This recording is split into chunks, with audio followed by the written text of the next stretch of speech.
I was attacked by my ex-partner. He came to my company's offices and said he wanted to kill me. He hit me with an axe handle, violently, on the head. There was blood everywhere. My brow bone was broken. I think I'm still alive thanks to my colleague. She was leaving, but she was still in the car park. She must have heard me screaming. She came up, and maybe that stopped him. At one point, he told me, "I'm gonna take you to the hospital." I was scared. Honestly, I thought he was gonna finish me in the car.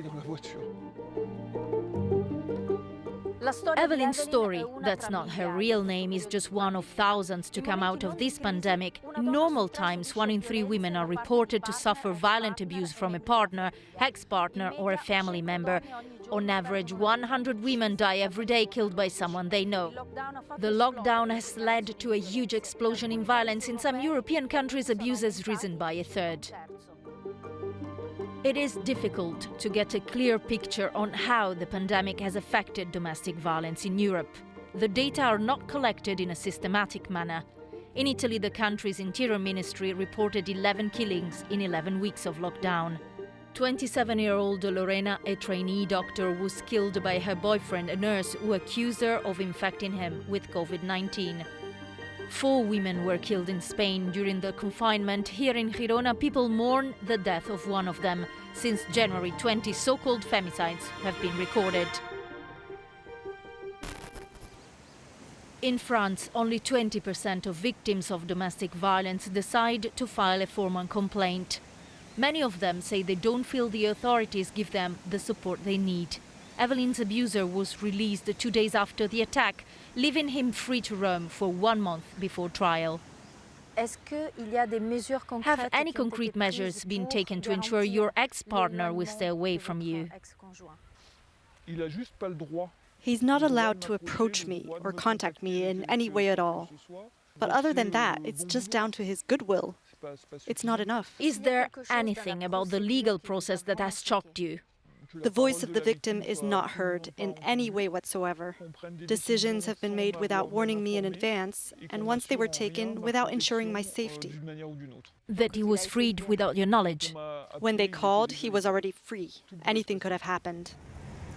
Last year, the French Justice Ministry released a report on 88 murders or attempted murders. In 65% of these cases, the police were notified beforehand. France's Justice Minister admitted the system was dysfunctional. We asked a family lawyer specialized in domestic violence. Nous avons à notre disposition des mesures qui peuvent être prises. We do already have tools at our disposal. The problem is that there are lots of complaints.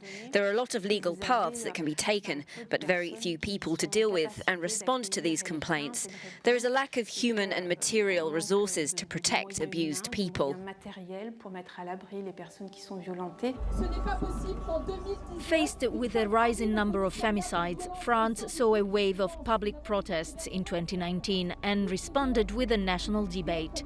The 3-month open discussion between politicians and associations led to new measures being announced. Further action was also taken during the recent lockdown. For example, pharmacies are now a first port of call where victims can use code words to ask for help. But has it worked? We asked the head of the Chemists Union in the Rhône region.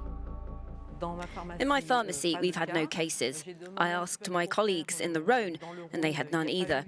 It's amazing that no pharmacies have had any cases, because I think there should have been. Have they just not dared to come?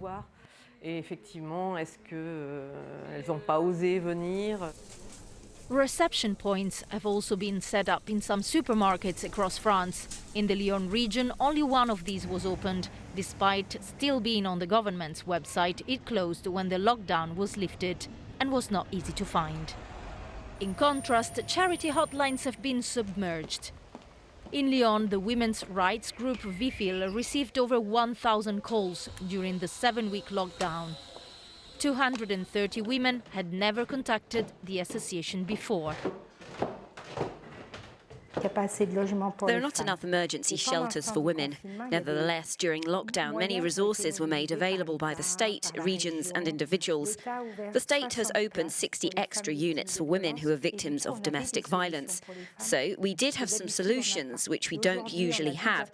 If 10 flats became available today, I think we would have 10 women who would move out of their home.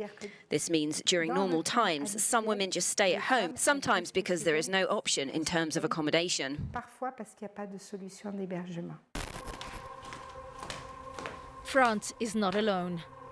Across the world, the pandemic has highlighted that many women are not always safe at home.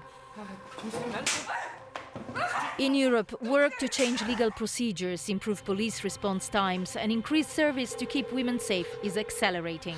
Allô, j'ai besoin d'aide.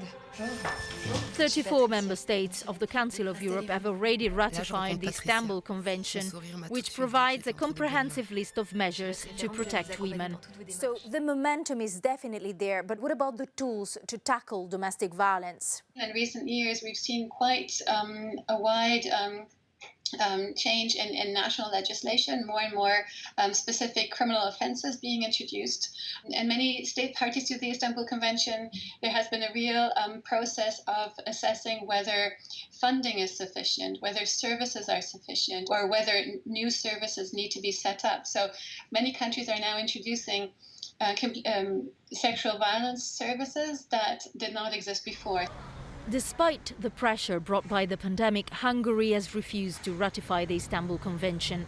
The country's parliament recently backed the government's position that the convention promotes destructive gender ideologies and illegal migration. While Budapest says it agrees with the substance of the convention, it insists it doesn't need it. These institutions and measures exist already in Hungarian law. They work. Most of them were created by our government. In addition, most of these laws go far further than what is required under the Istanbul Convention. The NANE Women's Rights Association has held several demonstrations in support of the convention, which Hungary signed in 2014. The Istanbul Convention could mean a comprehensive approach against domestic and sexual violence. It's a big loss that instead of this, there are only ad hoc isolated efforts to handle the problem.